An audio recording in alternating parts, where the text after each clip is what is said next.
Hey guys, welcome back to my channel and welcome back to my micronutrient mini series. And in today's video, we are going to be talking about a vitamin that definitely does not get talked about enough, and that is vitamin K2. If you are new around here, my name is Becca. I'm a registered dietitian, and in this series, every other Monday I put on a new episode that goes over a different vitamin and mineral, and I just kind of go a little bit in depth on each one, go over all the basics and basically everything you'd want to know when it comes to nutrition, understanding how it interacts with the body with one, for each specific nutrient. So with that being said, let's jump right in. So vitamin K2, like I said, it does not get talked about enough. We hear often about vitamin K in general, which is more so like vitamin K1 or phyloquinone, which I talked about in last week's episode, but today we're going to be talking about the menaquinones or vitamin K2. Vitamin K2 is also fat soluble like all of the other vitamins we've covered so far, and it has some really interesting and kind of widespread functions throughout the body. Vitamin K2 is critical for the regulation of calcium in our body, which is super important, and we will get into that. It's also very cardioprotective, meaning it plays a big role in keeping our hearts healthy, which again, I will go more into. Also, it is important for bone metabolism, and lastly, it plays a big role actually in our dental health. So let's first talk about and break down its role in calcium regulation, and like I said, it is a very important role that it plays. So we all know that for strong bones and teeth, we need good intakes of calcium, and if you watch my video all about vitamin D, you know that vitamin D actually plays a really important role in helping to absorb calcium into the body through our intestines and get it into our blood. But unfortunately, vitamin D's role stops there as far as, calcium regulation in the blood. And at that point, calcium is just in our blood and it can go anywhere throughout our body. But vitamin K2 is so critical, it steps in at that point, and it is what helps transport calcium to actually where it belongs and where it needs to go, mainly in our bones. Now, this is super important because we do not want calcium ending up anywhere that it doesn't belong. For example, especially in soft tissues. So it can end up in literally any soft tissue, but also one of the biggest areas of concern is ending up deposited in our arteries. And if you think about calcium, the matrix that it can build that's hard like bone, we don't want hard bone-like substances crystallizing in our soft, pliable, stretchy arteries, because then we have what's called atherosclerosis, which is stiffening and hardening of the arteries, but we will get to that. But basically just know it is so important that calcium ends up where it's supposed to go, like in our bones and teeth, and vitamin K2 plays a huge role in that because it helps assimilate them, or it helps transport them to where they need to go. And that is because there is a specific protein called osteocalcin, and that is what actually transports calcium to the bones and the teeth and the areas where it belongs. And that is a vitamin K2 dependent protein, meaning it needs vitamin K2 in order to be able to work properly. So vitamin K2 is super important to help calcium get where it needs to go in the body. Next, let's talk about how it's cardioprotective. I kind of hinted at this earlier, but like I said, we do not want calcium ending up in our arteries, depositing in our arteries. So specifically how K2 is involved is with a protein called matrix GLA protein. And this is in the lining of our arteries, and basically you can think of this as like the stop sign. So when calcium is in the blood and all of a sudden it's flowing through our arteries and it wants to get deposited in there, matrix GLA protein is what is put in place to make sure that the calcium does not end up in our arteries. It will reject it, send it back out into the blood so that it can hopefully get to where it's supposed to go, which is the bones, which is our bones and teeth.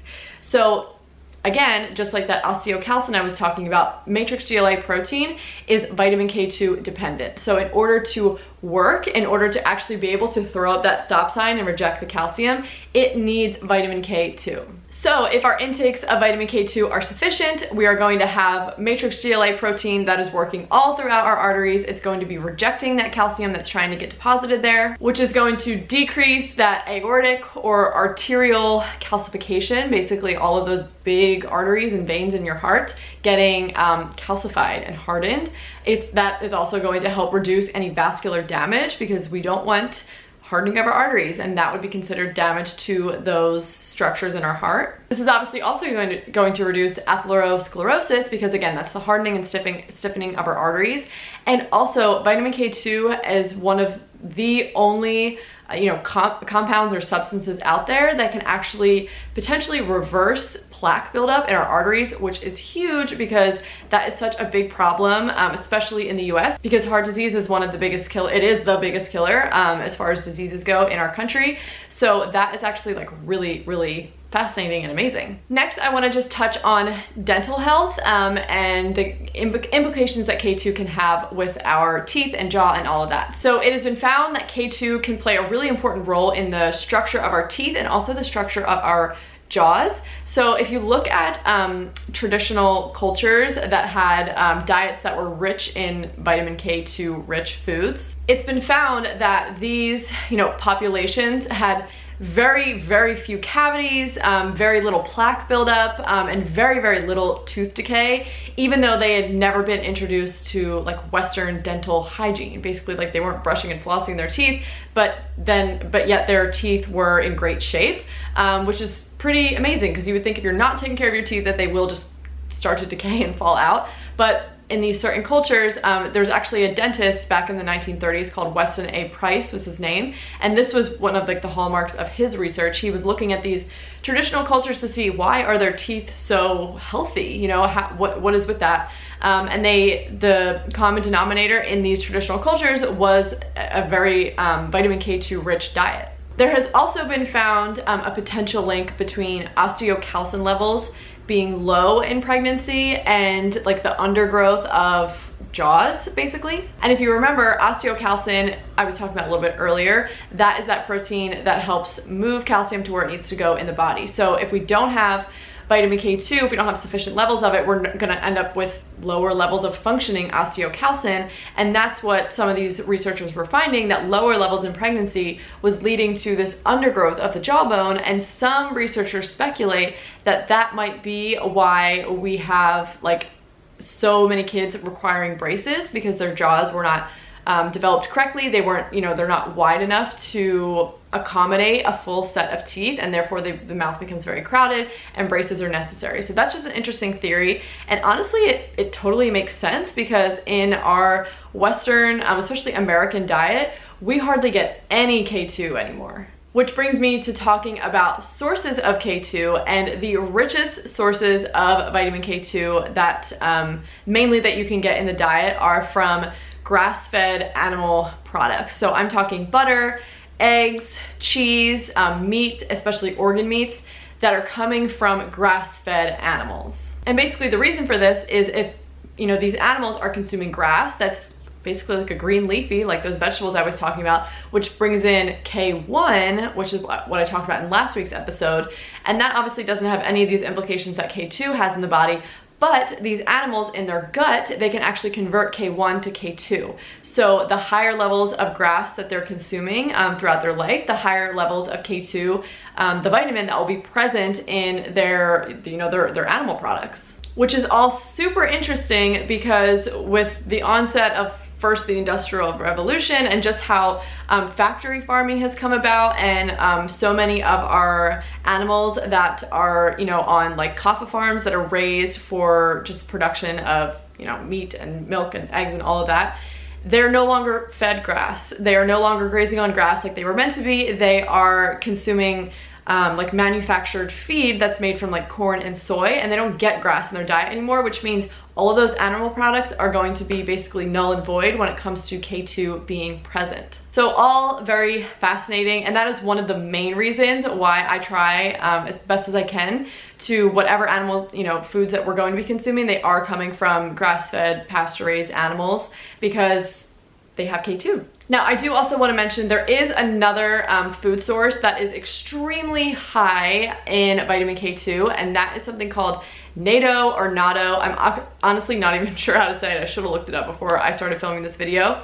I've never tried it myself, but it's like a fermented soy food, and it is off the charts with K2. So that is, if you're a vegan, that is a great way to get K2 into your diet through food and not supplementation if that's something that you're looking for. And it is insanely high. Apparently, I've never personally had it. Apparently it's a very acquired taste and people don't love the taste. So you know, take that with a grain of salt. You can try it if you're interested. Now I kind of want to try it because I'm curious, but I did want to mention that because it is a vegan source and it is off the charts, a great source that is just rich in K2. And then lastly, the one thing I did want to mention, which I talked about very briefly in last week's episode in K1, but we can actually synthesize it. Just like those animals are synthesizing it in their gut, like I explained when they're eating grass, we can also synthesize it as well. And we can make menaquinones in our GI tract. The research isn't as solid as far as like how well we're able to then pull those, you know, that vitamin K2 we're creating in the gut, pulling it back into the body for use. So like using that towards our nutritional status essentially. Some of the research I was looking at says that we're able to pull in a lot and it's able to like really bolster up our vitamin K2 status. Others are saying it's we're not as efficient at it as animals are, so you know, it's not really a very good source for us. And just based on what I've learned about like with like jaw development and braces and all of that, it kind of makes me suspect that it's maybe not the best way to get vitamin K2 in, and animal sources or consuming natto is the best, because if we're able to make it, why are people ever deficient, you know? But I do want to mention that as well, because we can technically make it. Now, when it comes to supplementation of K2, this is definitely something to look into. I actually do supplement with K2, even though I do try and consume foods that are rich in K2 naturally. But I do want to just mention, if you are looking for a supplement, make sure on the supplement that you are getting MK7. There are like different types of vitamin K is pretty complicated. So there's the two different types, phyloquinone, menaquinones. And then within that, there's even more types. There's MK4, which is actually the synthetic version, and it does not last in our body as long. It has a much shorter half-life.